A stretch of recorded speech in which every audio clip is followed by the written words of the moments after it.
밀라노가 발칵 뒤집혔습니다. 한국 쇼트트랙을 퇴물이라고 무시하던 이탈리아가 한국의 완패를 당하며 금메달을 빼앗겼기 때문입니다. 마지막 바퀴 진입 직전 AI의 분석 결과 이탈리아의 금메달 확률은 무려 80%였습니다. 홈 경기장을 가득 메운 이탈리아 관중들은 금메달을 확신했죠. 하지만 바로 그때 대한민국은 포기하지 않았습니다. 김길리의 스케이트 날이 48도 각도로 얼음에 박혔고 시속 50km의 속도로 이탈리아 선수를 추월한 겁니다. 도대체 무슨 일이 벌어진 걸까요? 다시 한번 왕좌에 오른 한국 쇼트트랙의 저력, 지금 시작합니다. 이탈리아가 자국 올림픽에서 무릎을 꿇었습니다. 그것도 쇼트트랙에서요. 밀라노 전체가 들끓었어요. 경기가 끝나고 12시간이 지났는데도 광장마다 도둑 올림픽이라는 현수막이 걸렸습니다. 이탈리아 빙상연맹은 긴급 기자회견을 열어 심판 판정에 문제가 있었다고 발표했고 여당 대표는 국가적 모욕이라고 성명을 냈습니다. 한국이 뭘 했길래? 반칙, 매수, 천만에요. 한국은 그날 밤 이탈리아를 이긴 게 아닙니다. 해부한 겁니다. 살아있는 채로요. 저는 그걸 증명할 데이터를 갖고 있었습니다. 마르코 로시, IOC 쇼트트랙 기술분과 위원장. 30년간 빙판 위의 숫자만 읽어온 사람입니다. 2026년 2월 19일 오전 10시, 저는 미디어 센터 지하 브리핑룸으로 내려갔습니다. 태블릿에는 전날 밤 분석한 데이터가 347페이지 분량으로 들어 있었어요. 에스프레소를 네 잔째 비웠습니다. 손가락 끝이 미세하게 떨렸어요. 두려움이 아니었습니다. 내 조국의 민낯을 내 손으로 벗겨야 한다는 각오가 심장을 쥐어짜고 있었거든요. 브리핑룸 문을 열자마자 샴페인 냄새가 코를 찔렀습니다. 아침 10시에 술판이라니, 이게 IOC 공식 시설 안에서 벌어지는 풍경입니까? 안쪽으로 시선을 돌리니 기자 30여 명이 335 모여 잔을 부딪히고 있었어요. 한가운데 로렌초 비앙키가 서 있었습니다.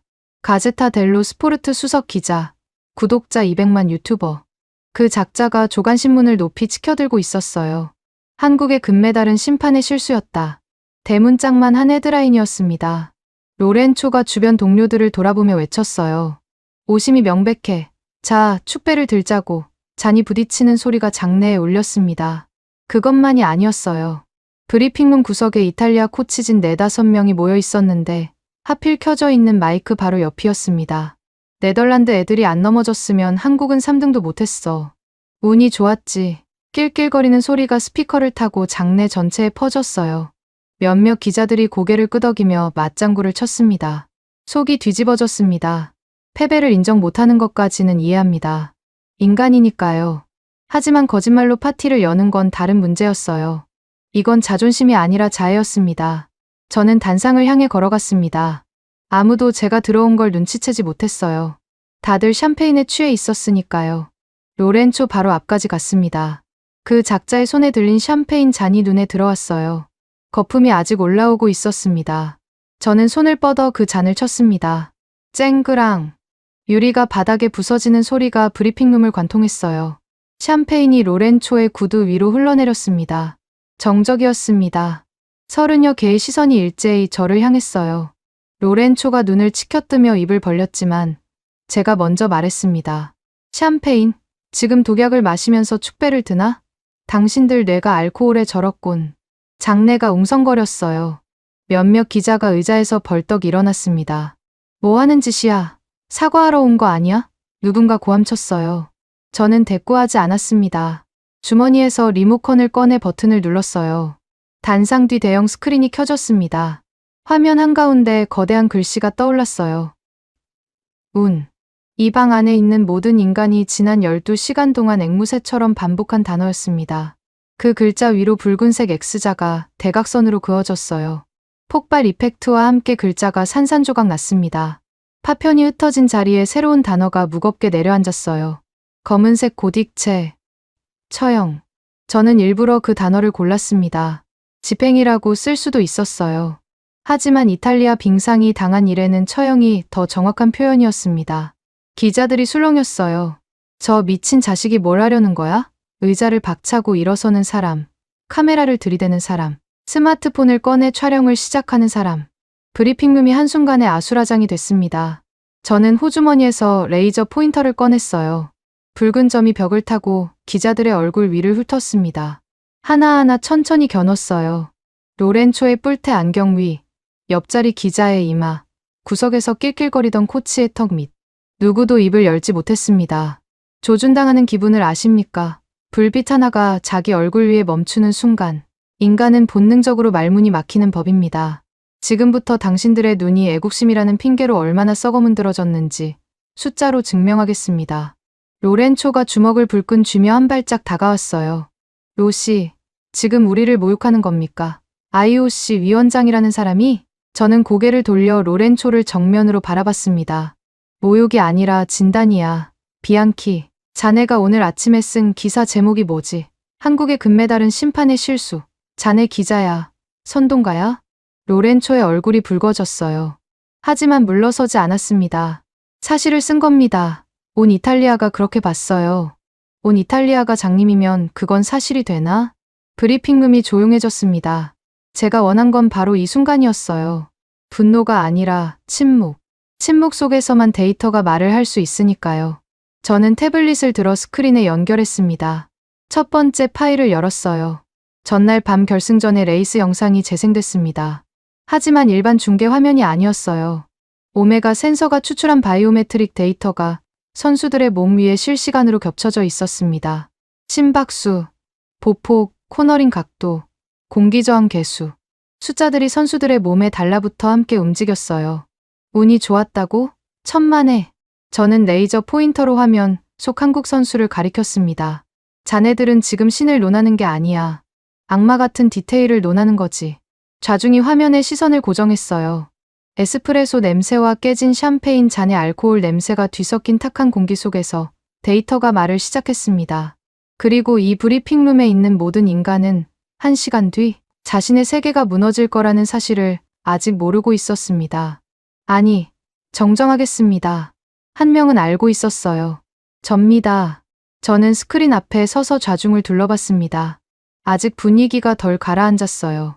기자 절반은 분노에 이를 갈고 있었고 나머지 절반은 호기심에 눈이 반짝이고 있었습니다. 어느 쪽이든 상관없었어요. 제가 필요한 건 눈동자였으니까요. 귀가 아니라 눈이 열려야 숫자가 머리에 박히는 법입니다. 그때 로렌초가 가방에서 접힌 종이 뭉치를 꺼내 단상 위로 던졌어요. 탁! 하는 소리와 함께 차트 여러 장이 펼쳐졌습니다. 로렌초가 안경을 치켜올리며 쏘아붙였어요. 로시 위원장, 데이터로 증명하겠다면서요? 좋습니다. 그럼 이것부터 설명해 보시죠. 최민정은 31살입니다. 심석희는 부상 경력만 5번이에요. 초반 3바퀴 랩타임을 보십시오. 이탈리아보다 0.3초나 느렸어요. 늙고 지친 선수들이 결승에서 뒤집었다. 그게 운이 아니면 뭡니까? 자신만만한 표정이었습니다. 준비해 온 거였어요. 이 작자는 기자가 아니라 검사처럼 굴고 싶었던 겁니다. 주변 기자들이 고개를 끄덕이며 맞아, 랩타임이 증거지 하고 추임새를 넣었어요. 저는 로렌초가 던진 차트를 집어들었습니다. 훑어봤어요. 3초도 안 걸렸습니다.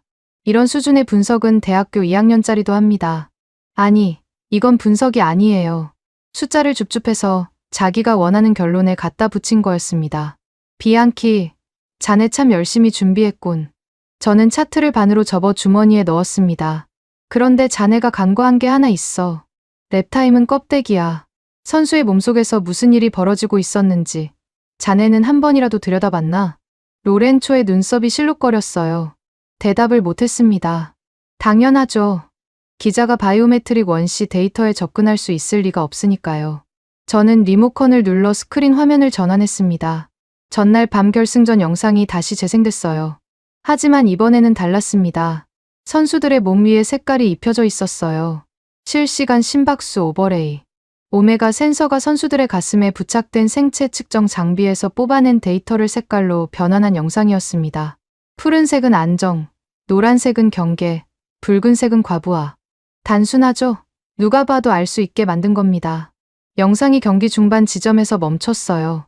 제가 레이저 포인터로 이탈리아 선수를 가리켰습니다. 온몸이 붉은색으로 물들어 있었어요. 심박수 180. 숨을 헐떡이며 팔을 크게 흔들고 있었습니다.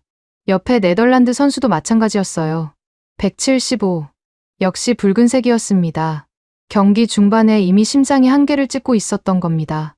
여기를 보십시오. 저는 포인터를 한국 선수 쪽으로 옮겼습니다. 좌중이 일제히 숨을 들이마시는 소리가 들렸어요. 한국 선수들의 몸은 푸른색이었습니다.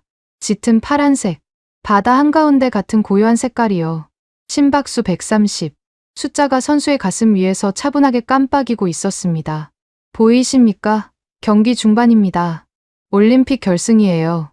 너희 선수가 죽기 살기로 뛸 때 한국 선수들은 빙판 위에서 조깅하고 있었습니다. 장내가 웅성거리기 시작했어요. 말도 안 돼. 센서 고장 아니야? 올림픽에서 130이 가능해. 여기저기서 불신의 목소리가 터져 나왔습니다. 예상한 반응이었어요. 저도 처음 이 데이터를 봤을 때 같은 생각을 했으니까요. 그때였습니다. 브리핑룸 왼쪽 끝에서 누군가 벌떡 일어섰어요. 닥터 한스 밀러, 오메가 타임키핑 앤드 센싱 총괄 디렉터, 목까지 잠근 하얀 셔츠에 무태 안경, 감정이라고는 찾아볼 수 없는 회색 눈동자. 독일 사람 특유의 딱딱함이 뼛속까지 배어있는 인간이었습니다. 한스가 마이크 없이 육성으로 외쳤어요. 목소리가 벽을 때렸습니다. 독일의 오메가 센서를 모욕하지 마시오. 이 센서는 알프스 산맥보다 단단합니다. 오차율은 0%입니다. 0.1%도 아니에요. 0%. 내가 직접 캘리브레이션 했습니다. 이 데이터에 의문을 제기하는 것은 독일 정밀공학 150년 역사에 침을 뱉는 겁니다. 좌중이 얼어붙었어요. 한스라는 인간은 평소에 회의 시간 내내 입을 다물고 앉아 있다가 데이터의 정확성이 도마에 오르는 순간 화산처럼 폭발하는 사람이었습니다. 그 업계에서 한스의 말에 반박할 수 있는 인간은 지구상에 5명도 안 됩니다. 기자들이 고개를 움츠렸어요. 센서 고장이라는 변명은 그 자리에서 매장됐습니다. 저는 속으로 한스에게 감사했습니다. 물론 얼굴에 내색하지는 않았어요. 한스도 마찬가지였죠. 우리 둘 사이에 따뜻한 눈빛 따위는 없습니다. 오직 데이터에 대한 공통된 신앙만 있을 뿐이에요. 저는 화면을 전환했습니다. 이번에는 선수들이 코너를 도는 장면이었어요. 각 선수의 몸 주변에 얇은 곡선이 그려져 있었습니다. 공기 저항 계수를 시각화한 그래프였어요. 곡선이 높으면 공기에 많이 부딪히는 것이고 낮으면 적게 부딪히는 겁니다. 이탈리아 선수의 곡선은 들쭉날쭉했어요. 코너를 돌 때마다 상체가 흔들리며 공기 저항이 치솟았습니다. 한국 선수들의 곡선은 바닥을 기어갔어요. 거의 직선이었습니다. 코너를 돌 때마다 고개를 숙여 앞사람의 허리 뒤로 파고들었거든요. 머리 하나 차이. 고작 그것만으로 공기 저항이 3분의 1로 줄어들었습니다. 보이죠? 저는 그래프의 최저점을 짚었어요. 한국 선수들은 코너를 돌 때마다 앞사람의 뒤에 숨었습니다. 한 번도 빠짐없이요. 이게 뭘 의미하는지 아십니까? 공기에 부딪히는 에너지를 아꼈다는 겁니다. 아낀 만큼 심장이 쉬었어요. 심장이 쉰 만큼 다리에 힘이 남았고요. 로렌초가 의자 팔걸이를 붙잡으며 끼어들었습니다. 그건 초반에 느리게 탔으니까 그런 거잖아. 체력이 딸리니까 숨은 거지. 저는 로렌초를 돌아보지도 않았어요. 대신 스크린을 한 번 더 전환했습니다. 시간축 그래프가 나타났어요. 가로축은 경기 시간, 세로축은 속도. 이탈리아 선수의 곡선은 전반부에 치솟았다가 후반부로 갈수록 가파르게 떨어졌습니다. 전형적인 에너지 고갈 패턴이었어요. 반면 한국 선수의 곡선은 전반부에 낮게 깔렸다가 정확히 마지막 5바퀴 지점에서 수직으로 치솟았습니다. 이 그래프를 똑바로 보십시오. 저는 두 곡선이 교차하는 지점을 레이저로 콕 찍었어요. 여기가 교차점입니다. 마지막 5바퀴 진입 순간이에요. 이 지점부터 한국의 속도가 이탈리아를 추월합니다. 왜? 이탈리아는 이미 다 써버렸으니까요. 탱크가 비었어. 그런데 한국은 여기서부터 탱크를 열었습니다. 장내가 쥐 죽은 듯 고요해졌어요. 그래프가 모든 걸 말하고 있었으니까요. 저는 레이저를 내려놓고 기자들을 향해 한 발짝 다가갔습니다. 정리하겠습니다. 한국 선수들은 초반에 느렸던 게 아니에요. 의도적으로 느리게 탄 겁니다. 앞사람 뒤에 숨어서 공기를 안 맞고 심장을 쉬게 하고 에너지를 한 방울도 흘리지 않았어요. 너희 선수들이 앞에서 의기양양하게 바람을 가르고 있을 때 한국은 그 뒤에서 숨을 죽이고 기다리고 있었습니다. 말을 멈추고 한 박자 쉬었어요. 이 다음 한마디가 이 방에 있는 모든 사람의 뇌리에 박혀야 했으니까요. 늙어서 느린 게 아닙니다. 너희를 확실하게 죽이기 위해 매복했던 겁니다. 브리핑룸에 신음 같은 탄식이 퍼졌어요. 누군가 의자 등받이에 털썩 기대는 소리가 났습니다. 맨 앞줄에 앉아있던 이탈리아 코치 한 명이 두 손으로 얼굴을 감쌌어요. 방금 전까지 운이 좋았다고 낄낄거리던 그 사람이었습니다. 로렌초는 입술을 깨물며 준비해 온 차트를 쳐다봤어요. 그 종이 위에 적힌 랩타임 숫자들이 얼마나 허접한 껍데기였는지 본인도 깨달은 모양이었습니다. 하지만 인정할 수는 없었겠죠. 200만 구독자가 지켜보고 있었으니까요. 저는 스크린을 끄지 않았습니다. 아직 보여줄 게 산더미였어요. 하지만 이 방에 있는 인간들의 눈빛이 변하고 있다는 건 느낄 수 있었습니다. 30분 전까지 분노로 불타던 눈들이 조금씩 두려움으로 물들기 시작했어요. 이건 레이스가 아니었습니다. 저는 마지막으로 화면 속 한국 선수 3명의 푸른 실루엣을 가리켰어요. 나란히 붙어서 숨죽이고 달리는 세 개의 그림자. 사자떼가 사슴을 모는 사냥법을 아십니까? 정면으로 덤비지 않아요. 옆에서 서서히 포위하고 도망칠 길을 하나씩 막고 먹잇감이 지쳐서 멈추는 순간 목을 물어뜯습니다. 저는 포인터를 내려놓았어요. 너희는 먹잇감이었습니다. 처음부터 끝까지요. 로렌초가 자리에서 벌떡 일어났습니다. 얼굴이 시뻘개진 채로 스마트폰 짐벌을 들어 올렸어요. 라이브 방송 중이었던 겁니다. 빨간 불이 깜빡이고 있었어요. 200만 구독자가 실시간으로 이 브리핑룸을 지켜보고 있다는 뜻이었습니다. 좋습니다. 로시 위원장. 심박수 이야기는 인상적이었어요. 하지만 그건 체력 안배의 문제일 뿐이에요. 제가 정말로 묻고 싶은 건 따로 있습니다. 로렌초가 짐벌을 제 얼굴 쪽으로 돌렸어요. 한국의 교대를 보셨습니까? 밀어주는 힘이 없었어요. 축 늘어진 것처럼 손만 스치고 지나갔습니다. 그게 정상적인 교대입니까? 힘이 없으니까 제대로 못 민 거 아닙니까? 주변 기자들이 고개를 끄덕였어요. 솔직히 말하면 이 부분은 로렌초만의 의문이 아니었습니다. 경기 직후 SNS에서 가장 많이 돌아다닌 영상이 바로 한국의 교대 장면이었거든요. 힘없는 터치, 기운 빠진 교대 같은 댓글이 수만 개씩 달렸어요. 유럽 해설자들까지 중계 중에 한국의 교대가 예전 같지 않다고 지적했습니다. 이 방에 있는 사람 대부분이 같은 생각을 하고 있었어요. 저는 속으로 웃었습니다. 드디어 물어봤군. 기다리고 있었어요. 좋은 질문이야. 비앙키. 아니, 최고의 질문이다. 저는 리모컨을 눌러 스크린에 새 영상을 띄웠습니다.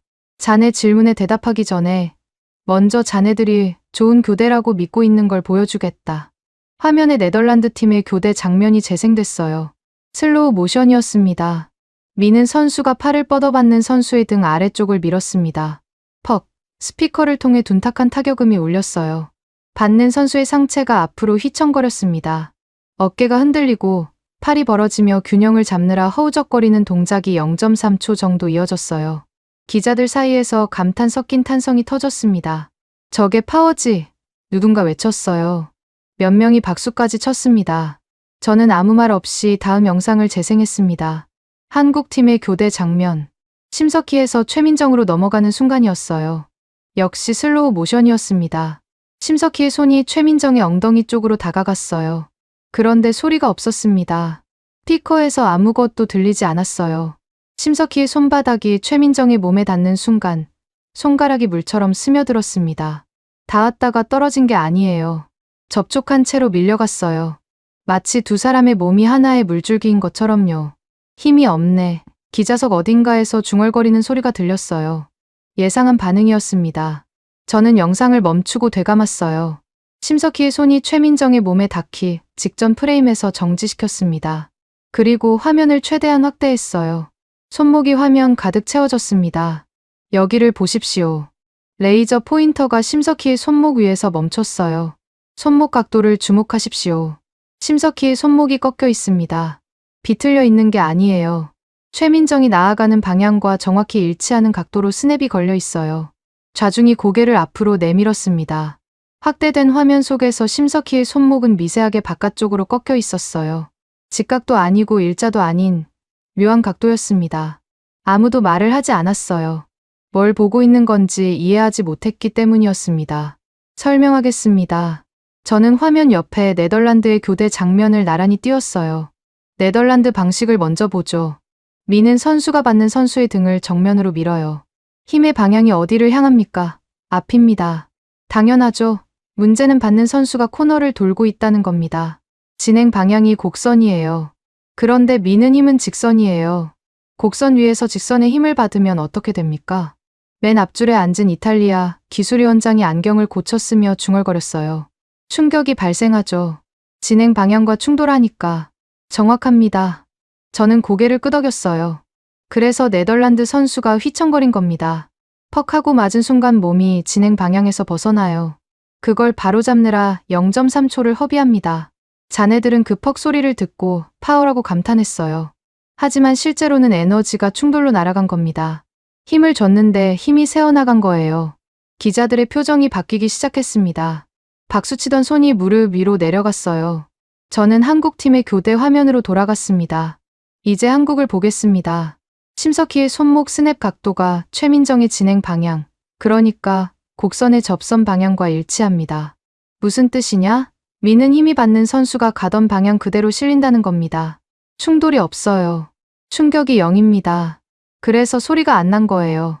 브리핑룸이 술렁였습니다. 몇몇 기자가 고개를 갸웃거리며 옆 사람과 수군댔어요. 아직 완전히 납득하지는 못한 표정이었습니다. 로렌초가 기다렸다는 듯이 끼어들었어요. 목소리가 날카로웠습니다. 억지 부리지 마십시오. 손목 각도 하나로 모든 걸 설명할 수 있다고요. 소리가 안 난 건 힘이 없어서 살살 민 거예요. 당신이 뭐라고 포장하든 제 눈에 보이는 건 기력이 빠진 선수들의 무기력한 교대입니다. 200만 구독자를 위한 대사였겠죠. 목에 핏줄이 섰어요. 카메라를 의식한 분노. 저는 그런 류의 감정을 경멸합니다. 하지만 반박은 말이 아니라 숫자로 해야죠. 기다렸다. 비앙키. 저는 태블릿을 2번 탭했습니다. 스크린에 새로운 그래프가 나타났어요. 가로축은 시간, 세로축은 속도, 교대 직후 0.5초 구간을 확대한 순간 가속도 곡선이었습니다. 자네 눈이 맞다면 힘없이 살살 밀었으니 교대 직후 속도가 떨어져야 정상이겠지. 로렌초가 고개를 끄덕였어요. 당연하죠. 그럼 이걸 보게. 저는 곡선을 가리켰습니다. 교대 직후 최민정의 속도가 0.5초 만에 시속 50km로 치솟아 있었어요. 수직에 가까운 곡선이었습니다. 떨어지기는커녕 교대 전보다 빨라진 겁니다. 그것도 순식간에요. 시속 50km, 0.5초 만에요. 저는 숫자를 또박또박 읽었습니다. 네덜란드의 교대 직후 가속 시간이 얼마인지 아십니까? 0.8초입니다. 한국이 0.3초를 앞섰어요. 그 퍽 소리 나는 네덜란드의 강력한 교대보다 소리도 안 나는 한국의 교대가 0.3초 빨랐다는 겁니다. 장내에 한숨이 퍼졌어요. 누군가 의자를 삐걱거리며 자세를 고쳐 앉는 소리가 났습니다. 로렌초의 입이 반쯤 벌어졌어요. 반박할 숫자가 없었으니까요. 저는 멈추지 않았습니다. 왜 이런 결과가 나오는지 알려드리겠습니다. 네덜란드 방식은 밀어주는 힘의 30%가 충돌로 날아갑니다. 받는 선수의 몸이 흔들리면서 소모되는 거예요. 한국 방식은 힘이 진행 방향 그대로 전달되니까 손실이 거의 없습니다. 같은 힘을 줘도 결과가 다른 겁니다. 아니, 정정하겠습니다. 한국은 더 적은 힘으로 더 큰 가속을 만들어낸 겁니다. 맨 앞줄에 이탈리아 기술위원장이 안경을 벗었어요. 의자에서 일어나 스크린 가까이 다가갔습니다. 확대된 순간 가속도 그래프를 올려다보며 입을 벌렸어요. 아무 말도 하지 않았습니다. 30년 넘게 빙판을 연구한 사람의 눈이 경악으로 젖어들고 있었어요. 저는 그 표정을 봤습니다. 제가 전날 밤 처음 이 데이터를 열었을 때와 똑같은 얼굴이었습니다. 유럽은 대포를 쏩니다. 저는 네덜란드의 교대 장면과 한국의 교대 장면을 나란히 멈춰놓고 말했어요. 퍽 하고 쏘면 멋있죠. 소리도 크고 관중도 열광하고 기자들도 파워라고 기사를 씁니다. 하지만 포탄의 3분의 1은 엉뚱한 데로 날아가요. 한 박자 쉬었습니다. 숨을 고르고 하면 속 심석희의 손을 가리켰어요.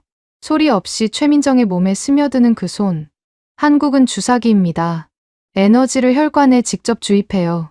한 방울도 흘리지 않고 소리가 안 나는 게 당연합니다. 새는 게 없으니까요. 브리핑룸이 무거운 침묵에 잠겼어요. 로렌초가 짐벌을 내려놓았습니다. 라이브 방송 화면에는 아직 빨간 불이 들어와 있었지만 카메라를 든 손에서 힘이 빠진 게 보였어요. 200만 구독자 앞에서 할 말을 잃은 겁니다. 구석에 앉아있던 프랑스 코치가 팔짱을 풀고 노트를 꺼냈어요. 뭔가를 적기 시작했습니다. 그 옆에 미국 분석관도 태블릿을 열었어요. 이 방의 공기가 바뀌고 있었습니다. 30분 전까지는 한국을 비웃는 술판이었어요. 지금은 달랐습니다. 비웃던 입들이 다물렸고 노트를 꺼내는 손이 하나둘 늘어나고 있었습니다. 하지만 저는 알고 있었어요. 이 정도로는 부족하다는 걸. 심박수와 교대 기술만으로 로렌초 같은 인간들의 입을 완전히 틀어막을 수는 없습니다. 한국이 보여준 것 중 가장 소름 끼치는 부분은 아직 꺼내지도 않았어요. 빙판 위에 새겨진 보이지 않는 선. 그 이야기를 하려면 경기장 천장 카메라 영상이 필요했습니다. 저는 태블릿을 탭해서 다음 파일을 열었어요. 화면이 전환되는 2초 동안 브리핑룸의 공기가 한 번 더 무거워지는 게 느껴졌습니다. 스크린에 새로운 영상이 떴습니다. 경기장 천장 카메라 화면이었어요. 위에서 내려다본 트랙 전체가 한눈에 들어왔습니다. 선수들은 작은 점처럼 보였고 빙판은 하얀 도화지 같았어요. 자, 여기서부터는 눈을 크게 뜨고 보십시오. 저는 영상을 일시정지하고 화면을 확대했습니다. 일반 중계 카메라로는 절대 보이지 않는 게 있습니다. 천장 카메라만이 잡아낼 수 있는 것. 빙판의 표면입니다. 확대된 화면 속 빙판은 완벽한 백색이 아니었어요. 미세하게 색이 다른 선들이 보였습니다. 짧은 줄, 긴 줄, 곡선, 직선, 수십 개의 흔적이 얼음 위에 새겨져 있었어요. 스케이트 날이 지나간 자리였습니다. 기자들이 고개를 갸웃거렸어요. 아직은 아무도 눈치채지 못했습니다. 저는 태블릿에서 버진 아이스 알고리즘 분석 파일을 불러왔습니다. 오메가의 빙질 추적 시스템이에요. 스케이트 날이 한 번이라도 닿은 얼음은 노란색으로, 한 번도 닿지 않은 매끈한 얼음은 파란색으로 표시하는 히트맵이었습니다. 이 데이터를 천장 카메라 영상 위에 덮어 씌웠어요. 트랙 전체가 색깔로 물들었습니다. 노란 얼음과 파란 얼음이 뒤섞여 있었어요. 하지만 패턴이 있었습니다. 분명한 패턴이요. 한국 선수들이 지나간 경로를 표시하겠습니다. 저는 태블릿을 탭했어요. 한국 선수 3명의 궤적이 붉은 점선으로 연결됐습니다. 장내에서 누군가 숨을 삼키는 소리가 들렸어요. 트랙 위에 거대한 X자가 나타났습니다. 한국 선수들이 인코스에서 아웃코스로, 아웃코스에서 다시 인코스로 교차하며 그려낸 궤적이었어요. 단순히 코스를 바꾼 게 아니었습니다. 3명이 마치 약속이라도 한 것처럼 같은 지점에서 교차했어요. 한 바퀴도 빠짐없이 매번 같은 위치에서 같은 각도로. 보이십니까? 저는 X자의 교차점을 레이저로 짚었습니다. 이게 우연일까요? 30바퀴를 도는 동안 한 번도 어긋나지 않은 교차 궤적이 우연으로 가능합니까? 아무도 대답하지 않았어요. 그럼 이제 진짜를 보여드리겠습니다. 저는 한국 선수들이 아웃코스로 빠지는 구간을 최대한 확대했어요. 슬로우 모션으로 재생했습니다. 한국 선수가 코너 출구에서 바깥쪽으로 빠져나가는 동작이 프레임 단위로 분해됐어요. 발을 보십시오. 저는 선수의 스케이트 뒤축을 가리켰습니다. 인코스에서 아웃코스로 이동하는 순간 뒤쪽 발의 날 뒤축이 얼음을 깊게 긁어냅니다. 일반 주행의 흔적과 확연히 다릅니다. 날의 뒤축 모서리로 얼음에 홈을 파고 있어요. 화면 속에서 스케이트 날이 얼음 표면을 갈아내는 모습이 선명하게 보였습니다. 미세한 얼음 가루가 튕겨 나왔어요. 일반적인 주행 자국보다 깊고 일반적인 코너링 흔적보다 날카로운 홈이었습니다. 그리고 그 홈의 위치는 정확히 X자, 교차점 위에 있었어요. 이 홈이 왜 문제냐? 저는 영상을 멈추고 좌중을 돌아봤습니다. 뒤에서 오는 선수가 이 홈 위를 밟으면 어떻게 되겠습니까? 스케이트 날이 홈에 걸립니다. 0.1초도 안 되는 순간이에요. 하지만 시속 45km로 달리는 선수에게 0.1초의 걸림은 치명적입니다. 발목이 미세하게 틀어지고 중심이 흔들리고 추월 각도가 틀어져요. 저는 다음 영상을 재생했습니다. 이탈리아의 에이스 폰타나가 한국을 추월하려는 장면이었어요. 첫 번째 시도. 경기 후반 15번째 바퀴. 폰타나가 인코스로 파고들며 한국 선수의 옆구리까지 다가갔습니다. 기자들이 몸을 앞으로 숙였어요. 바로 그 순간 폰타나의 왼발이 미세하게 떨렸습니다. 상체가 바깥쪽으로 흔들렸어요. 추월 실패. 폰타나가 다시 뒤로 밀려났습니다. 두 번째 시도. 21번째 바퀴. 이번에는 아웃코스에서 치고 올라왔어요. 속도가 충분했습니다. 하지만 코너 진입 순간 또다시 왼발이 미끄러졌어요. 거의 넘어질 뻔했습니다. 팔을 크게 벌려 겨우 중심을 잡았어요. 관중석에서 비명이 터져 나왔습니다. 세 번째 시도. 26번째 바퀴. 마지막 기회라는 것을 폰타나도 알았을 겁니다. 이를 악물고 인코스 깊숙이 파고들었어요. 한국 선수와 어깨가 나란히 됐습니다. 바로 그때 폰타나의 오른발이 빙판에서 갈리는 듯한 소리가 났어요. 끼! 마이크가 잡아낸 소리였습니다. 폰타나의 상체가 휘청 다시 뒤로 밀려났습니다. 저는 영상을 멈추고 세 장면을 나란히 배치했어요. 3번의 추월 시도, 3번의 실패, 그리고 3번 모두 폰타나의 스케이트 날이 걸린 위치를 붉은 원으로 표시했습니다. 3개의 원이 모두 X자, 궤적 위에 있었어요. 한국 선수들이 파놓은 홈 위, 한치의 오차도 없이 브리핑룸이 얼어붙었습니다. 몇 초간 기침 소리 하나 나지 않았어요. 로렌초가 의자를 박차고 일어났습니다. 얼굴이 하얗게 질려 있었어요. 분노와 공포가 뒤섞인 표정이었습니다. 반칙입니다. 이건 명백한 반칙이에요. 고의로 빙판을 훼손해서 상대를 방해한 거잖습니까? 왜 이걸 심판에게 안 가져갑니까? 장내가 동요했어요. 기자 대여섯 명이 동시에 일어서며 맞아, 반칙이야, 제소해야 해 하고 외쳤습니다. 이탈리아 코치 한 명이 주먹으로 테이블을 내리쳤어요. 탕 하는 소리가 울렸습니다. 예상한 반응이었습니다. 오히려 늦었다 싶었어요. 저는 한마디도 하지 않고 닥터 한스를 쳐다봤습니다. 한스는 이미 준비가 되어 있었어요. 자리에서 일어나 안경 위치를 고쳐 잡더니 가방에서 서류 한 부를 꺼냈습니다. 국제빙상경기연맹 공식 규정집이었어요. 페이지가 이미 접혀 있었습니다. 한스가 건조한 목소리로 낭독을 시작했어요. 감정이라고는 일절 없는 기계 같은 발음이었습니다. 국제빙상경기연맹 경기규정 제14조 제2항. 경기 중 선수의 주행으로 인해 자연적으로 발생하는 빙질 변화 및 표면 손상은 정상적인 경기 행위로 간주하며 이를 반칙의 근거로 삼을 수 없다. 장내가 조용해졌어요. 한스가 규정집을 접어 로렌초 앞에 놓았습니다. 한국 선수들은 주행 중에 날의 뒤축으로 얼음을 긁었을 뿐입니다. 모든 선수가 코너를 돌 때 빙판의 흔적을 남깁니다. 차이가 있다면 한국 선수들은 그 흔적이 어디에 남는지 알고 있었다는 것뿐이에요. 이것은 반칙이 아닙니다. 규정을 읽으십시오. 로렌초가 규정집을 내려다봤어요. 집어들지 않았습니다. 손이 떨리고 있었어요. 저는 이 순간을 놓치지 않았습니다. 태블릿을 탭해서 마지막 사진을 불러왔어요. 크린의 스케이트 날 확대 사진이 떴습니다. 경기 후 수거된 폰타나의 스케이트 날이었어요. 사진 해상도가 높아서 날의 표면이 세밀하게 보였습니다. 날카롭게 벼려져 있어야 할 날이 이가 빠진 톱처럼 상해 있었어요. 군데군데 미세한 금이 가 있었고 날의 바닥면에 긁힌 자국이 줄줄이 나 있었습니다. 이것은 경기 직후 장비 검수 과정에서 촬영된 공식 사진입니다. 저는 손상된 부위를 하나하나 레이저로 짚었어요. 폰타나의 날이 이 지경이 됐습니다. 왜? 한국 선수들이 파놓은 홈 위를 반복적으로 밟았기 때문이에요. 일반 빙면에서는 이 정도 손상이 발생하지 않습니다. 장내에 신음이 퍼졌어요. 한국은 폰타나와 싸운 게 아닙니다. 저는 손상된 날 사진을 가리키며 말했어요. 폰타나의 장비를 부숴버린 겁니다. 얼음 위에서 경기가 진행되는 동안 폰타나가 전혀 눈치채지 못하는 사이에 발밑의 무기를 조각조각 망가뜨렸어요. 브리핑룸 뒤쪽에서 누군가 의자를 밀며 벌떡 일어섰습니다. 프랑스 코치였어요. 얼굴이 창백했습니다. 옆에 앉아있던 미국 분석관이 태블릿에서 눈을 떼지 못한 채 고개를 내저었어요. 저는 화면을 분할해서 4개의 이미지를 동시에 띄웠습니다. 첫 번째, 한국 선수들의 X자 궤적. 두 번째, 궤적 위에 파인 홈의 확대 사진.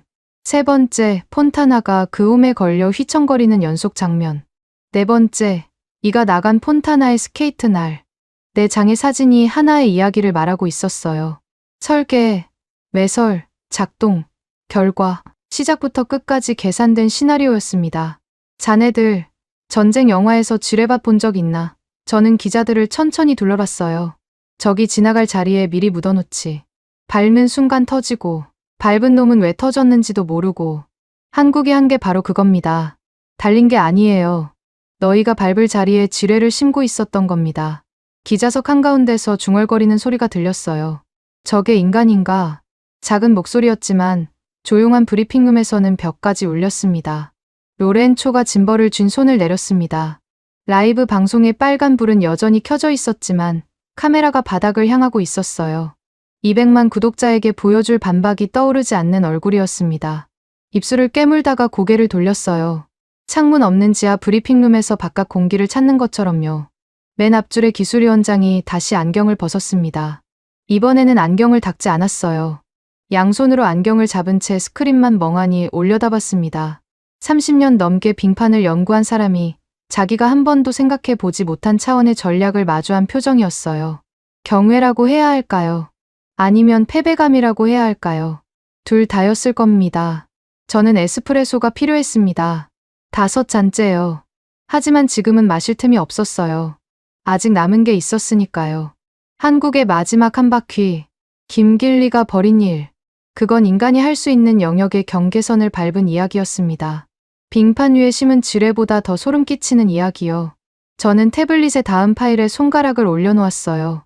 이 파일을 여는 순간 이 방에 있는 모든 사람의 빙상에 대한 상식이 무너질 겁니다. 확신이 있었습니다. 전날 밤 혼자서 먼저 무너졌으니까요. 저는 파일을 열었습니다. 스크린의 마지막 바퀴 진입 직전의 경기 화면이 떴어요. 하지만 일반 중계 영상이 아니었습니다. AI 심판 시스템 호크아이의 분석 인터페이스였어요. 화면 왼쪽 상단에 각 팀의 실시간 승률이 표시되어 있었습니다. 이탈리아 80%, 한국 10%, 나머지 10%는 네덜란드와 기타였어요. 이 숫자를 기억하십시오. 저는 승률 표시를 레이저로 짚었습니다. 마지막 바퀴 진입 직전 AI가 계산한 한국의 우승 확률입니다. 10%. 호크아이는 한국이 진다고 봤어요. 이탈리아가 이긴다고 봤습니다. 기자들 사이에서 안도의 기운이 번졌어요. 로렌초가 고개를 들었습니다.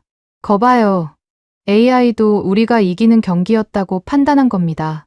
그런데 뒤집어졌으니 비정상 아닙니까? 저는 대답 대신 영상 재생 버튼을 눌렀습니다. 마지막 바퀴가 시작됐어요. 이탈리아가 선두, 한국이 3번째. 반바퀴 가까운 간격이 벌어져 있었습니다. 누가 봐도 이탈리아의 경기였어요. 그 순간 한국의 마지막 주자 김길리가 움직였습니다. 김길리가 인코스로 파고들기 시작했어요. 코너 진입 각도가 심상치 않았습니다. 보통 선수들이 코너에 진입하는 라인보다 훨씬 안쪽이었어요. 거의 트랙 안쪽 펜스에 붙어서 들어갔습니다. 바로 그 순간 화면 왼쪽 상단의 호크아이 승률 표시가 요동쳤어요. 숫자가 깜떠니 사라졌습니다.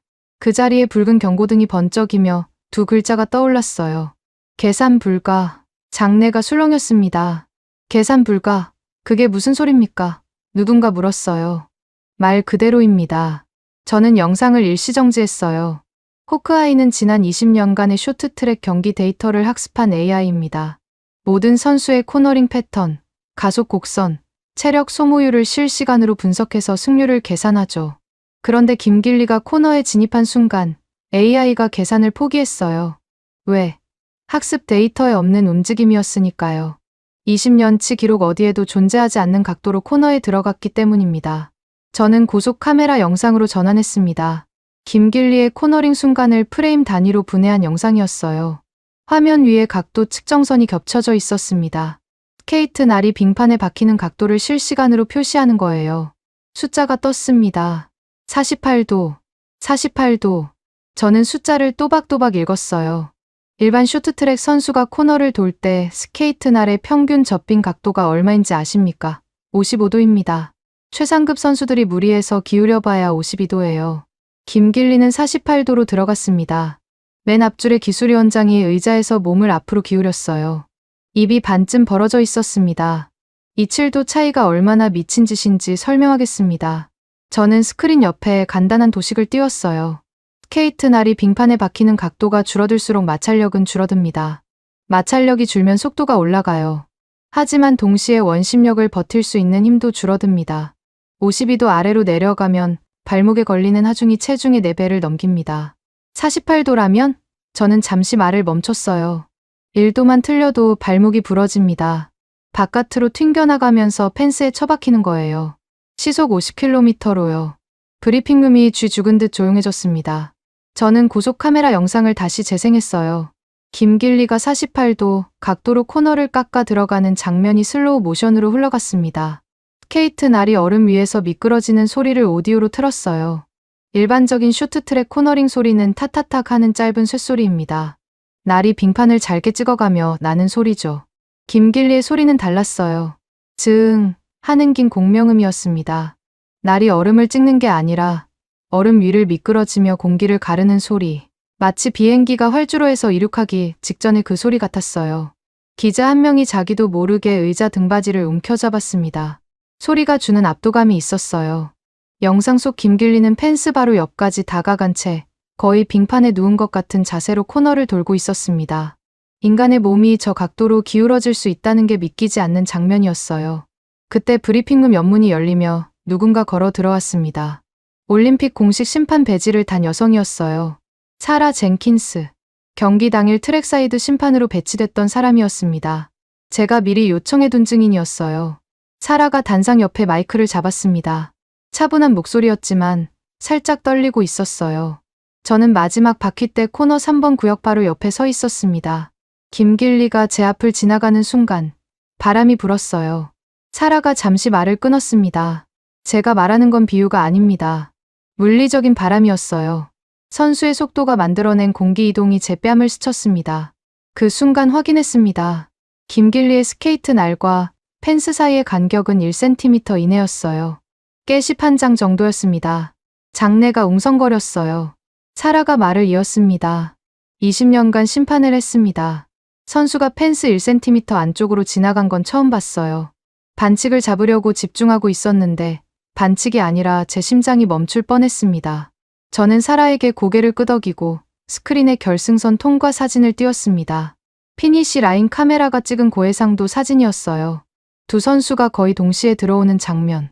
하지만 자세히 보면 달랐습니다. 김길리의 스케이트 날 하나, 40cm짜리 금속 날 하나가 이탈리아 선수보다 앞에 찍혀 있었어요. 스케이트 날 한 장 차이. 그게 금메달과 은메달의 경계였습니다. 브리핑룸이 멈춘 것 같았습니다. 숨소리조차 들리지 않았어요. 스크린 위의 사진이 모든 걸 말하고 있었습니다. 기적처럼 보이는 한 장의 사진. 하지만 저는 이것이 기적이 아니라는 걸 증명하기 위해 여기 서 있는 겁니다. 로렌초가 사진을 보고 있었어요. 입이 벌어진 채로요. 짐벌을 쥔 손에서 완전히 힘이 빠져 있었습니다. 천천히, 아주 천천히 의자에 주저앉았어요. 무릎에서 힘이 빠진 것처럼 털썩 내려앉았습니다. 어떻게 인간이 저기서. 중얼거리는 소리가 마이크에 잡혔어요. 이번에는 200만 구독자를 위한 대사가 아니었습니다. 진짜 탄식이었어요. 저는 단상을 내려쳤습니다. 탁 하는 소리가 장내를 갈랐어요. 이건 도박이 아닙니다. 좌중의 시선이 다시 제게 모였습니다. 48도 각도, 펜스 1cm 간격. 자네들은 이걸 보고 미쳤다고 생각하겠지. 운이 좋았다고 또 떠들고 싶겠지. 하지만 한 가지만 생각해 보십시오. 한국 쇼트트랙이 빙판 위에 서 있었던 시간이 얼마인지 아십니까? 40년입니다. 40년 동안 넘어지고, 부러지고, 깨지고, 다시 일어서고를 수만 번 반복한 겁니다. 김길리의 48도는 어느 날 갑자기 나온 천재의 기술이 아닙니다. 저는 레이저 포인터를 내려놓았어요. 수만 번 넘어져 본 사람만이 가질 수 있는 확신입니다. 이 각도로 들어가면 넘어지지 않는다는 걸 몸이 기억하는 겁니다. 뇌가 아니라 뼈가, 근육이, 발목의 인대 하나하나가 기억하는 거예요. 장내에 무거운 침묵이 내려앉았습니다. 누군가 코를 훌쩍이는 소리가 났어요. 울고 있는 건지 감기 때문인지 알 수 없었습니다. 하지만 이 방의 공기가 완전히 달라졌다는 건 확실했어요. 30분 전에 조소는 사라지고 경외와 공포가 뒤섞인 무언가가 브리핑룸을 채우고 있었습니다. AI조차 계산을 포기한 인간의 움직임. 그게 뭘 의미하는지 이제야 이해하기 시작한 겁니다.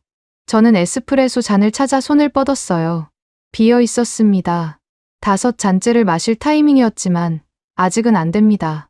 남은 이야기가 있었어요. 그리고 그 이야기가 끝나기 전에 이 브리핑룸의 문이 박살날 거라는 걸 저는 예감하고 있었습니다. 에스프레소 잔을 내려놓는 순간이었습니다.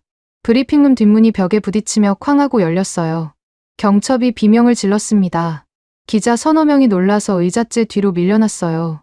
지오반니 모레티였습니다. 이탈리아 빙상연맹 회장, 브리오니 슈트에 번들거리는 포마드 머리, 밀라노 시장 선거에 출마한 정치인이기도 했죠. 그 인간이 경호원 2명을 양옆에 세우고 브리핑룸 입구를 틀어막고 서 있었어요. 이마에 땀이 맺혀 있었습니다. 손수건으로 연신 닦아내고 있었지만 닦는 속도보다 땀이 차는 속도가 빨랐어요. 누군가 급히 달려왔다는 증거였습니다. 지오반니가 장내를 훑어봤어요. 스크린에 떠있는 김길리의 피니시 사진, 멍하니 앉아있는 기자들, 단상 위에 선저를 차례로 쳐다봤습니다. 얼굴이 벌겋게 달아올라 있었어요. 분노인지 당황인지 구분이 안 됐습니다. 아마 둘 다였을 겁니다. 전기 내려. 당장. 지오반니가 고함쳤어요. 경호원 한 명이 무전기를 들고 뭔가를 중얼거렸습니다.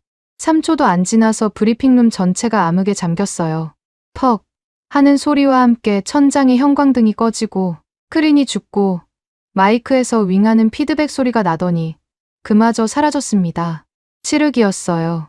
창문 하나 없는 지하 공간이 순식간에 무덤이 됐습니다. 기자들이 비명을 질렀어요. 의자 넘어지는 소리, 누군가의 무릎이 테이블에 부딪히는 소리, 스마트폰을 더듬는 소리가 뒤엉켰습니다. 어둠 속에서 혼란이 퍼져나갔어요. 지오반니의 목소리가 암흑을 뚫고 울렸습니다. 다 나가. 이 브리핑은 무효야. 저 놈은 매국노다. IOC 위원장이라는 작자가 자기 나라를 팔아먹고 있어. 매국노. 저는 그 단어를 듣는 순간 웃음이 나왔어요. 진심으로요. 30년간 이탈리아 빙상을 위해 일한 인간에게 매국노라니.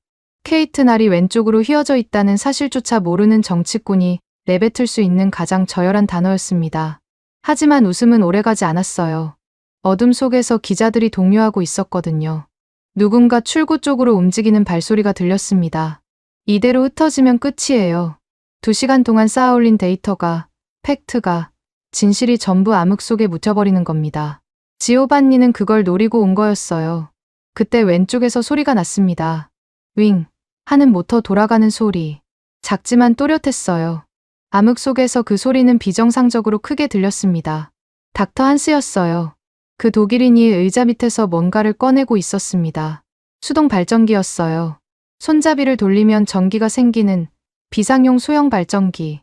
한스가 미리 준비해 둔 겁니다. 저는 속으로 혀를 내둘렀어요. 이 인간은 대체 언제 저걸 가져다 놓은 겁니까? 그러고 보니 한스는 브리핑이 시작되기 1시간 전에 먼저 와 있었습니다. 장비 점검을 한다고 했었죠. 장비 점검이 아니었어요. 전쟁 준비를 한 거였습니다. 독일 공학자다운 편집 증적 대비였어요. 그리고 그 편집증이 지금 이 순간 저를 살리고 있었습니다. 한스의 발전기가 돌아가는 사이 저는 가방에서 캠핑용 고광량 랜턴을 꺼냈어요. 출력 철루맨짜리 등산할 때 쓰던 물건입니다. 스위치를 올렸어요. 하얀 빛이 폭발하듯 쏟아져 나왔습니다. 빛이 정면을 비췄어요. 지오반니의 얼굴이 드러났습니다. 하얀 빛 아래서 땀에 젖은 이마, 벌어진 입, 놀라서 한 발 뒤로 물러나는 동작이 고스란히 보였어요. 마치 취조실에서 범죄자를 조명으로 비추는 것 같은 장면이었습니다. 아니, 정확히 그 구도가 맞았어요. 저는 의도적으로 지오반니의 얼굴만 정조준해서 비췄으니까요. 내 입은 전기로 움직이는 게 아닙니다. 저는 목이 터져라 외쳤어요. 마이크 없이 육성으로 지하 브리핑룸 전체를 울릴 만큼의 성량으로 팩트로 움직입니다. 이 썩은 정치구나. 정적이 내려앉았어요. 지오반니가 입을 벌렸지만 소리가 나오지 않았습니다. 랜턴 불빛이 눈을 찌르고 있었거든요. 손을 들어 빛을 가리려 했지만 철루맨의 광량은 손바닥 따위로 막을 수 있는 게 아니었어요. 그 순간 어둠 속에서 작은 불빛이 하나 켜졌습니다. 기자석 셋째 줄이었어요. 누군가 스마트폰 플래시를 켠 겁니다. 그리고 둘, 셋, 넷, 하나둘씩 불빛이 늘어나기 시작했어요. 기자들이 휴대폰 플래시를 켜서 단상 쪽을 비추고 있었습니다. 저를 비추는 게 아니었어요. 제가 서 있는 단상을, 제가 발표하던 스크린을, 이 브리핑이 벌어지고 있는 공간 자체를 밝히고 있었습니다. 5개, 7개, 12개. 어둠 속에서 작은 별들이 떠오르듯 불빛이 늘어났어요. 기자 30여 명 중 20명 가까이가 플래시를 들고 있었습니다. 1시간 전까지 한국은 운이 좋았다고 외치던 사람들이었어요. 샴페인으로 건배하던 사람들이었습니다. 하지만 지금 이 어둠 속에서 그들은 선택을 하고 있었어요. 거짓 편에 설 것인가, 진실 편에 설 것인가. 불빛이 지오반니를 향했습니다. 20개의 스마트폰 플래시가 동시에 지오반니의 얼굴을 비췄어요. 연회장의 스포트라이트가 아니었습니다. 감시의 빛이었어요. 이 장면을 찍고 있다는 무언의 경고였습니다. 지오반니가 뒷걸음질 쳤어요. 빛이 너무 강했던 겁니다. 손으로 눈을 가린 채 한 발, 두 발 물러났습니다. 세 번째 발을 뗄 때 뒤에 있던 접이식 의자에 다리가 걸렸어요. 균형을 잃었습니다. 팔을 허우적거렸지만 잡을 데가 없었어요. 브리오니 슈트가 공중에서 펄럭이는 게 플래시 빛에 잡혔습니다. 쿵! 지오반니가 바닥에 넘어졌어요. 엉덩방아를 찌우며 뒤로 나자빠진 겁니다. 포마드로 고정했던 머리카락이 이마 위로 흘러내렸어요. 볼품없는 모양새였습니다. 경호원 2명이 달려들어 부축하려 했지만 지오반니는 바닥에 앉은 채 일어나지 못했어요. 20개의 불빛이 자신을 내려다보고 있다는 걸 깨달은 겁니다. 카메라 앞에서 일어나는 순간 더 치욕적인 장면이 찍힐 거라는 계산이 머리를 스쳤겠죠. 정치인 특유의 본능이었어요. 그래서 움직이지 못했습니다. 저는 랜턴을 내렸어요. 지오반니를 더 비출 필요가 없었습니다. 이미 끝났으니까요. 이 방에 여론이 돌아섰어요. 전기를 끊고 어둠으로 진실을 가리려 한 자와 어둠 속에서 불을 켜고 팩트를 외친 자. 기자들이 어느 쪽을 선택했는지 20개의 플래시가 증명하고 있었습니다. 한스의 발전기가 계속 돌아가고 있었어요. 윙, 윙 하는 소리가 브리핑룸의 새로운 배경음이 됐습니다. 그 소리 위로 제 목소리를 올렸어요. 어둠으로 가릴 수 있다고 생각했습니까? 저는 바닥에 앉아있는 지오반니를 내려다봤습니다. 빛나는 금메달은 어둠 속에서 더 잘 보이는 법이야. 지오반니가 고개를 들었어요. 입술이 파르르 떨리고 있었습니다. 무언가를 말하려는 것 같았지만 소리가 나오지 않았어요. 20개의 카메라가 자신의 모든 표정을 기록하고 있다는 걸 의식한 겁니다. 경호원이 지오반니의 팔을 잡아 일으켜 세웠어요. 지오반니는 슈트의 먼지를 털지도 않은 채 뒷문 쪽으로 비틀거리며 걸어갔습니다. 문턱에서 한번 멈칫했어요. 돌아볼까 말까 망설이는 등이 보였습니다. 결국 돌아보지 않았어요. 뒷문이 닫혔습니다. 30초쯤 지났을까요? 어디선가 딸깍 소리가 나더니 천장 형광등이 하나씩 켜지기 시작했어요. 관리실에서 전원을 복구한 겁니다. 지오반니의 지시를 따르던 관리원도 상황을 파악한 모양이었어요. 브리핑룸에 다시 빛이 돌아왔습니다. 스크린이 되살아났어요. 김길리의 피니시 사진이 다시 떠올랐습니다. 기자들이 플래시를 끄고 자리로 돌아가 앉았어요. 아무도 말을 하지 않았습니다. 하지만 분위기가 확연히 달라져 있었어요. 30분 전의 적대감은 사라지고 뭔가를 기다리는 눈빛이 저를 향하고 있었습니다. 더 보여달라는 눈빛이었어요. 저는 넥타이를 고쳐맸습니다. 헐거워진 매듭을 잡아당겼어요. 에스프레소가 필요했지만 잔은 비어 있었고 목은 쉬어 있었고 손가락은 아직 떨리고 있었습니다. 하지만 멈출 수 없었어요. 진실은 아직 끝나지 않았으니까요. 오히려 지금부터가 시작이었습니다. 이 방에 있는 사람들에게 보여줘야 할 것이 하나 남아 있었어요. 한국의 승리가 왜 이탈리아만의 문제가 아닌지, 왜 세계 빙상 전체의 기준이 바뀌어야 하는지, 그걸 증명할 마지막 자료가 태블릿 안에서 기다리고 있었습니다. 저는 리모컨을 들어 스크린을 전환했습니다. 화면이 깜빡이더니 검은 바탕 위에 하얀 글씨가 떠올랐어요. 새로운 기준. 제가 전날 밤 직접 만든 슬라이드였습니다. 디자인 따위는 신경 쓰지 않았어요. 글씨체도 기본이었고 배경도 그냥 검은색이었습니다. 꾸밀 필요가 없었어요. 이 네 글자가 담고 있는 무게가 어떤 그래픽보다 무거웠으니까요. 지금까지 보여드린 건 한국이 어떻게 이겼는지에 대한 분석이었습니다. 저는 기자들을 천천히 둘러봤어요. 심박수, 교대 기술, 빙판 궤적, 코너링 각도. 전부 숫자와 영상으로 증명했습니다. 반박할 수 있는 사람 있으면 지금 일어나십시오. 아무도 움직이지 않았어요. 로렌초도, 코치들도, 아까까지 고함치던 기자들도 전부 입을 다물고 있었습니다. 없군요. 저는 고개를 끄덕였습니다. 그럼 이제부터는 다른 이야기를 하겠습니다. 한국이 왜 이길 수밖에 없었는지. 숫자가 아니라 숫자 뒤에 있는 것을 보여드리겠어요. 태블릿을 탭했습니다. 스크린에 사진 한 장이 떴어요. 발이었습니다. 맨발, 여성의 발. 사진 해상도가 높아서 피부의 결까지 보였어요. 처음에는 기자들이 무엇을 보고 있는지 이해하지 못하는 것 같았습니다. 2, 3초쯤 지나자 앞줄부터 신음이 번지기 시작했어요. 엄지발가락이 바깥쪽으로 심하게 휘어져 있었습니다. 관절이 튀어나와 있었어요. 새끼발가락은 안쪽으로 말려 들어가 옆 발가락 밑에 깔려 있었습니다. 발바닥에는 두꺼운 굳은 살이 지도처럼 박혀 있었어요. 어떤 부위는 갈라져서 틈 사이로 붉은 살이 비쳤습니다. 발톱은 반쯤 빠져 있었고 검은 멍이 발등까지 번져 있었어요. 한국 선수들의 발입니다. 저는 사진을 가리키며 말했어요. 올림픽 의무실에서 경기 후 촬영된 사진이에요.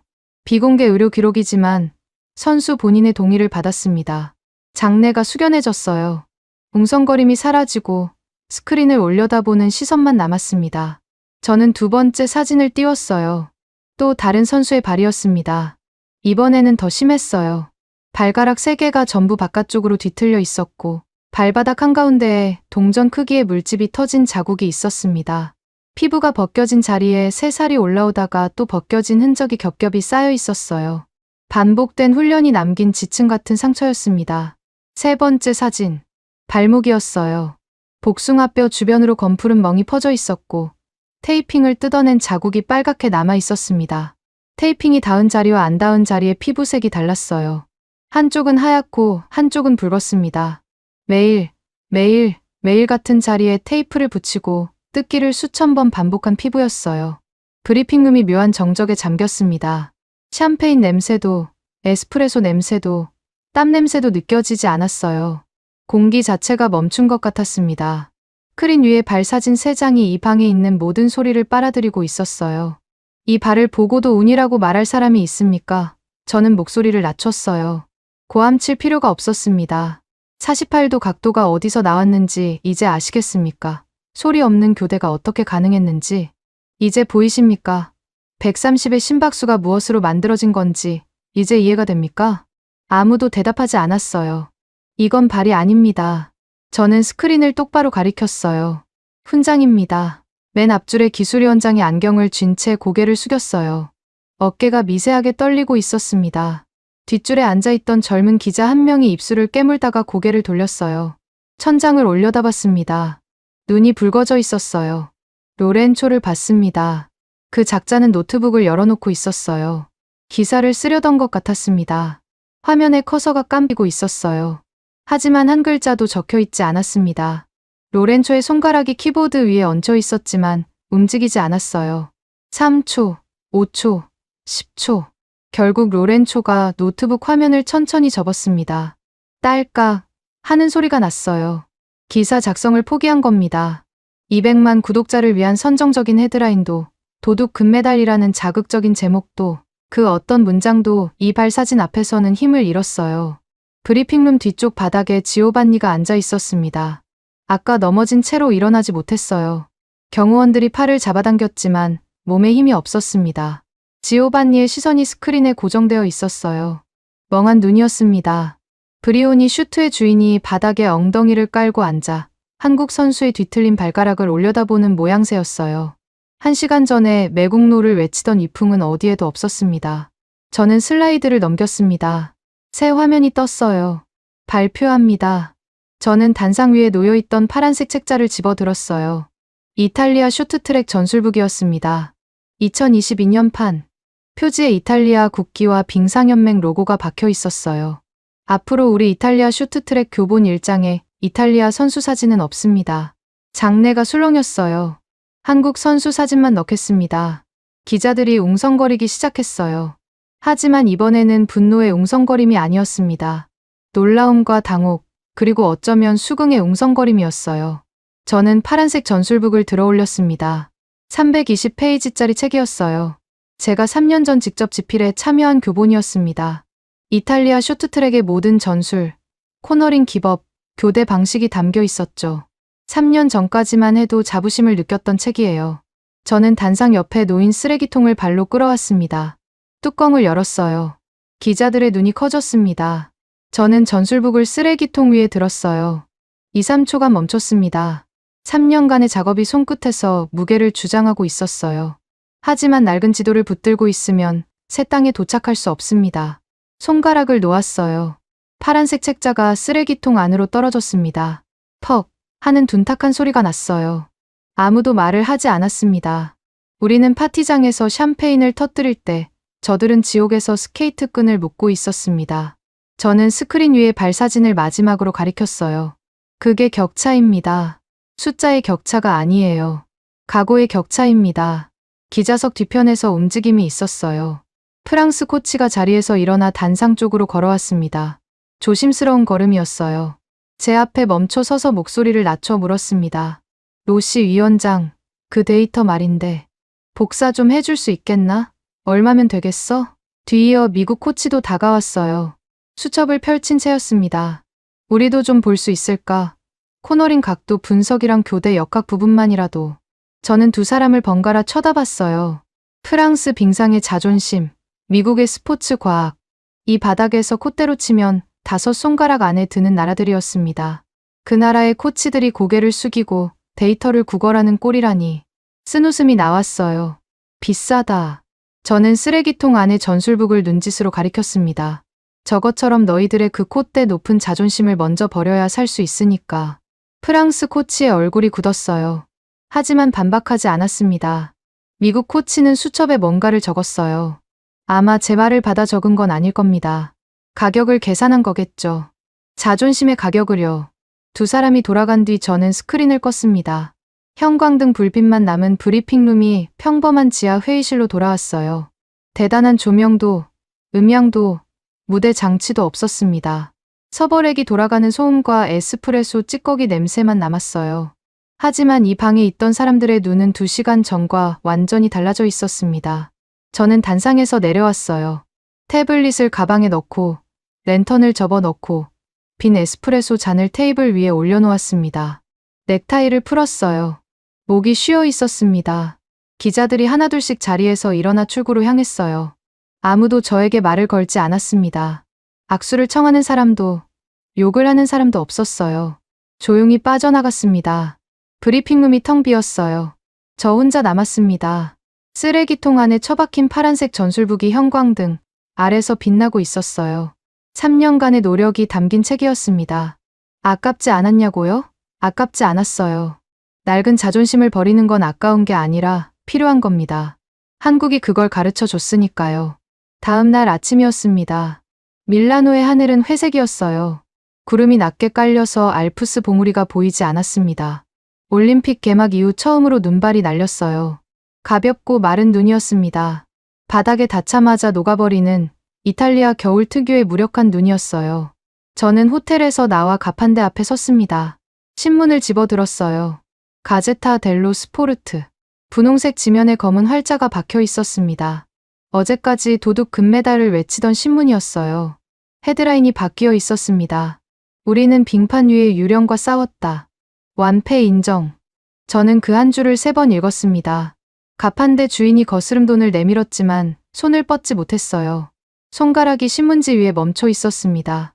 완패 인정. 이 나라가 스포츠에서 이 4글자를 쓰는 건 쉬운 일이 아닙니다. 이탈리아는 지는 것보다 인정하는 걸 더 못하는 나라예요. 그런데 인정했습니다. 어젯밤 브리핑룸의 데이터가 이 한 줄을 만들어낸 겁니다. 기사를 훑어봤어요. 로렌초 비앙키의 이름은 없었습니다. 서명란에 다른 기자 이름이 적혀 있었어요. 로렌초는 기사를 쓰지 못한 겁니다. 어제 브리핑룸에서 노트북을 덮은 그 순간이 결국 마감까지 이어진 모양이었어요. 200만 구독자에게 무슨 말을 했을지는 모르겠습니다. 아마 아무 말도 못했겠죠. 신문을 접어 코트 주머니에 넣고 올림픽 경기장 쪽으로 걸었습니다. 특별한 목적이 있었던 건 아니에요. 호텔 방에 혼자 있기가 싫었어요. 어젯밤 브리핑이 끝나고 방에 돌아와서 침대에 누웠는데 천장만 3시간을 쳐다봤습니다. 잠이 오지 않았어요. 흥분도 아니었고 후회도 아니었습니다. 뭐라고 해야 할까요? 빈 에스프레소 잔 같은 기분이었어요. 안에 들어있던 걸 전부 쏟아낸 뒤에 텅 빈 느낌. 경기장 정문을 지나 보조 링크장 쪽으로 돌아갔습니다. 메인 경기장은 오늘 오전 일정이 없어서 조용했어요. 하지만 보조 링크에서는 소리가 들렸습니다. 케이트 날이 빙판을 긁는 소리, 코치의 호루라기 소리. 누군가 훈련 중이었어요. 펜스 너머로 들여다봤습니다. 이탈리아 주니어 대표 후보들이었어요. 14살, 15살짜리 아이들이 빙판 위를 돌고 있었습니다. 5명이었어요. 그런데 자세가 이상했습니다. 이탈리아 쇼트트랙 교본에 없는 자세였어요. 상체를 극단적으로 낮추고 양팔을 등 뒤에 모은 채 거의 빙판에 엎드리다시피 달리고 있었습니다. 한국식 자세였어요. 코너를 돌 때마다 고개를 숙여 앞사람의 허리 뒤로 파고드는 동작까지 흉내내고 있었습니다. 어제 브리핑에서 제가 보여줬던 공기저항 최소화 기술이었어요. 물론 서툴렀습니다. 아이들의 무릎이 떨리고 있었고 둘째 바퀴만 돼도 상체가 흔들렸어요. 한국 선수들이 30바퀴를 저 자세로 유지한 걸 생각하면 아득한 격차였습니다. 하지만 저는 그 서툰 자세를 보면서 가슴이 뜨거워지는 걸 느꼈어요. 이 아이들은 어젯밤 브리핑 영상을 봤을 겁니다. SNS에 퍼졌으니까요. 기자들의 플래시가 비춘 건 저만이 아니었어요. 데이터도 비췄고 한국 선수들의 발사진도 비췄습니다. 그걸 본 15살짜리가 오늘 아침 링크장에 나와서 저 자세를 따라하고 있는 겁니다. 비웃음이 아니라 배움의 자세로요. 쓰레기통에 처박은 전술북은 320페이지였습니다. 하지만 새 전술북의 첫 페이지는 이미 쓰이고 있었어요. 저 아이들의 떨리는 무릎 위에서 보조 링크를 떠나 공항 방향으로 걸었습니다. 올림픽 선수촌에서 밀라노 말펜사 공항으로 가는 셔틀 승강장이 경기장 동쪽에 있었어요. 오늘 출국하는 선수단이 있다는 걸 알고 있었습니다. 한국 팀이었어요. 승강장에 도착했을 때 한국 선수단이 이미 모여 있었습니다. 15명 정도였어요. 코치진, 스태프, 그리고 선수들.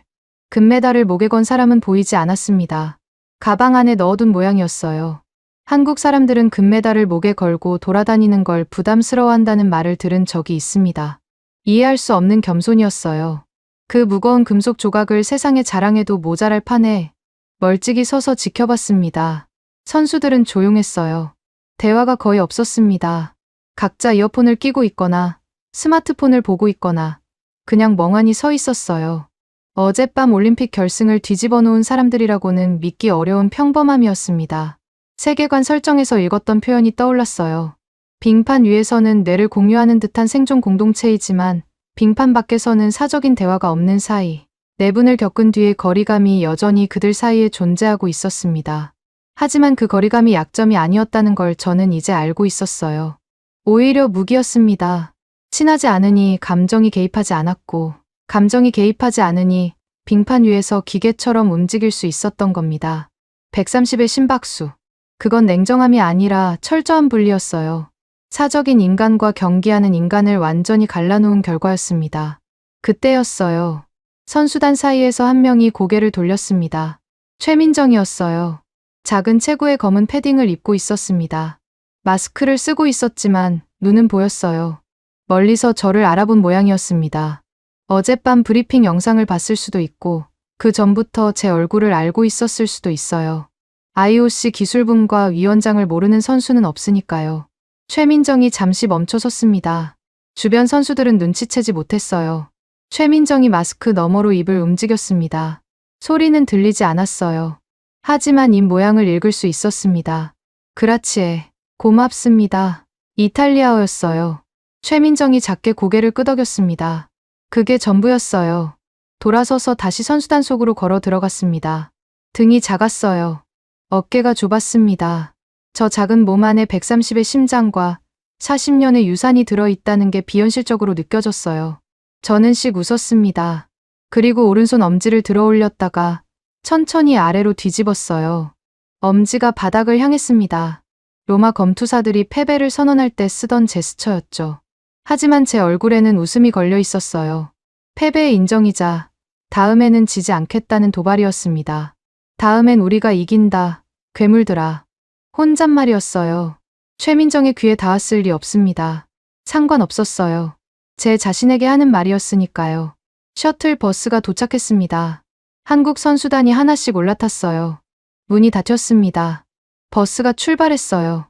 회색 차체가 눈발 사이로 멀어져 갔습니다. 테일 램프의 빨간 불이 점점 작아지다가 코너를 돌아 사라졌어요. 승강장이 텅 비었습니다. 저 혼자였어요. 눈발이 코트 어깨 위에 내려앉았습니다. 녹지 않고 쌓이기 시작했어요. 아침에 무력한 눈이 아니었습니다. 조금씩 굵어지고 있었어요. 주머니에서 담배를 꺼냈습니다. 2년 전에 끊었는데 비상용으로 한 개비를 항상 갖고 다녔어요. 입에 물었습니다. 라이터를 꺼냈어요. 뚜껑을 열었습니다. 불을 붙이지 않았어요. 필터의 종이 맛이 입술에 닿았습니다. 니코틴 없이도 충분했어요. 연기가 필요한 게 아니었습니다. 입에 뭔가를 물고 있다는 감각이 필요했을 뿐이에요. 빈 에스프레소 잔 대신 담배 한 개비. 쏟아낼 건 다 쏟아냈으니 이제는 뭔가를 물고 있고 싶었습니다. 잘 가라. 저는 버스가 사라진 코너를 바라보며 말했어요. 눈발이 시야를 흐리게 만들고 있었습니다. 덕분에 우리도 정신 좀 차리겠군. 뒤돌아서 보조 링크 쪽으로 걸어갔습니다. 아까 그 아이들이 아직 훈련하고 있을지도 모른다는 생각이 들었어요. 한국식 자세를 흉내내며 떨리는 무릎으로 코너를 돌던 15살짜리들. 그 아이들에게 해줄 말이 있었습니다. 쓰레기통에 버린 전술북 320페이지 대신 어젯밤 태블릿에 담아온 347페이지를 보여줘야 했어요. 걸으면서 생각했습니다. 세계는 어젯밤 알게 됐을 겁니다. 빙판 위에 기적은 없다는 걸. 130의 심박수도, 48도의 각도도, 소리 없는 교대도, 얼음에 새긴 보이지 않는 선도 전부 기적이 아니었어요. 뒤틀린 발가락과 벗겨진 발바닥이 만들어낸 것들이었습니다. 기적은 일어나지 않습니다. 오직 계산된 땀만이 존재할 뿐이에요. 담배를 입에서 빼서 쓰레기통에 버렸습니다. 불을 붙이지 않은 채로요. 2년 전에 끄는 거니까 오늘도 끄는 겁니다. 코트 깃을 세우고 보조 링크를 향해 걸음을 옮겼어요. 눈이 점점 굵어지고 있었습니다. 지금까지 대한민국의 감동을 전하는 감동유나였습니다. 대한민국의 기적 같은 이야기 다음에 또 들려드리겠습니다. 선배님들, 좋은 하루 되세요.